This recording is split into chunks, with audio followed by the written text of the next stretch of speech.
Habari, naitwa Imran au Radio Doctor. Leo tena kwa mara nyingine tunakutana katika mafunzo yetu mbalimbali ambayo nimejiwekea utaratibu wa kuweza kuzungumza na wanahabari wenzangu na watangazaji, kaka zangu, wadogo zangu. Kile ambacho mimi ninacho nakifikiria, natamani pia niwagawie na wengine. Wakati tunaendelea na mafunzo haya, kuna kwenye comment section kuna mtu aliwahi kuniuliza ni namna gani bora ya kusimamia vision na mission za redio. Sasa leo natamani nizungumzie tu kwa uzoefu wangu, kwa sababu mimi pia ni mtu ni moja ya watu ambao nimepewa sana hizo mission na vision za media nyingi sana, hasa redio hapa nchini.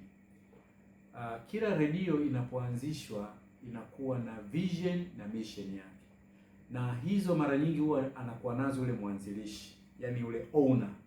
Anatamani kwamba media yangu nataka iwe hivi, baada ya muda fulani iwe hivi, baada ya miaka fulani iwe hivi, au malengo yangu ya kuyaanzisha yawe hivi. Na kama tunavyofahamu kwamba vision ni hatima ya redio na mission ni njia ya kufika kwenye hiyo hatima. Sasa ukifanya kazi kwenye media ambayo haina vision na mission, hiyo pia hamwezi kufika, kwa sababu hamna dira, hamna ramani ambayo inaweza ikawafikisha huko. Sasa kama nilivyosema kwamba kila media au kila radio au kila television inakuwa na vision na mission yake, lakini nini kinakuwa hakipo sawa?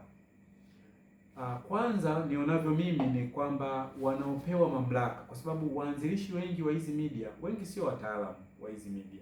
Wanafanya kwa sababu ya passion, wanafanya kwa sababu ya biashara, wanafanya kwa sababu ya matakwa yao ya kisiasa na vitu vingine, ndipo wanaanzisha.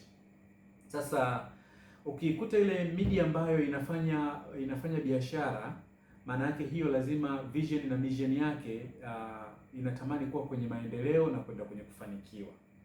Sasa wapi kuna feli hizi mission na vision? Cha kwanza ni kwenye management, wanaopewa au wanaokabidhiwa hizi radio. Mara nyingi wanakuwa si watu wenye uwezo wa kuongoza watu, uwezo wa kutafsiri hizo mission na vision za hizo media. Sasa kama wao tu wenyewe uwezo wao ni mdogo wa kuweza kutafsiri hizo au kuweza kuimplement hizo, ni ngumu sana kuongoza kundi la watu wakawa na nia moja ya kuweza kufika ambako yule mkurugenzi au yule mwanzilishi wa ile media anatamani watu wafike. Lakini pili ni bado kwenye management pia, namna ya watu ambao unaweza kufanya nao kazi. Unapokabidhiwa kituo cha media, ukasoma vision yake na mission yake, sasa wewe ndio unaorecruit watu kwenda kufanya kazi, kwenda kutimiza hizo mission na vision.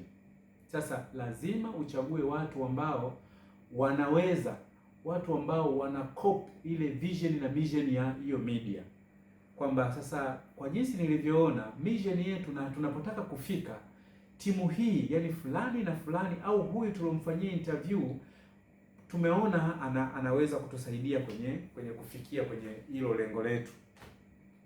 Kwa hiyo hilo ndilo la kwanza. Lakini la pili, baada ya kuwapata hao watu, kuwe na mafunzo ya mara kwa mara ya kukumbushana. Jamani, mnakumbuka safari yetu tunataka kufika hapa. Safari ukubwa wa media yetu tunataka uwe hivi.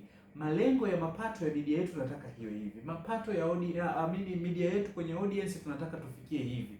Kwenye kutanuka kwa maana ya kitaifa au kimkoa tunataka tufike hapa. Sasa lazima kuwe na mafunzo ya mara kwa mara ambayo ukiyaimba au ukiwakumbusha wafanyakazi yanakaa kichwani. Anapoandaa kipindi chake anaikumbuka vision, anapoandaa kipindi chake anakumbuka mission ya hiyo media. Kwa hiyo ni namna nzuri ambayo unaweza kuifikia hiyo media. Kama nilivyosema kwamba ukitoa mafunzo, hata maudhui yanayotengenezwa yanakuwa kwa kiasi kikubwa yanafanana na vision na mission ya hiyo media. Kwa hiyo ni muhimu sana, sio mkurugenzi au mwanzilishi wa media ukishaanzisha media, umeweka uongozi, umepata wafanyakazi, hamna tena kitu kingine. Hapana. Hawa wafanyakazi wanahitaji makumbusho ya mara kwa mara. Hawa wafanyakazi wanahitaji mafunzo na training za mara kwa mara ili waweze kutimiza hiyo vision na mission yako. Ukiwaacha watakuletea vya kwao. Ukiwaacha watabuni vya kwao, watafikiria vya kwao, kwa sababu kila binadamu ana mission zake na vision zake. Lakini unapoenda kwenye kampuni, wafanyakazi wote lazima walishane, wafundishane, wakubaliane vision moja ya mwenye kituo na kituo kinataka kifike wapi. Kwa hiyo hizo ni namna nzuri, ni namna bora ya kuweza kusimamia vision na mission za katika media, hasa radio, television na vitu vingine vyote vinavyohusiana na masuala ya media. Kwa leo naishia hapa. Asante sana kwa kunisikiliza. Naitwa Imran, ukipenda niite Radio Doctor. Usisahau ku like, kusubscribe, kucomment na kuja kwenye page yangu ya Instagram Radio Doctor @tz, lakini pia ukurasa wangu wa YouTube, andika tu au search tu Radio Doctor. Kule utaona mafunzo mengi, utaona vitu vingi ambavyo vinaweza vikakusaidia. Asante kwa kunisikiliza. Mungu akubariki sana. Bye.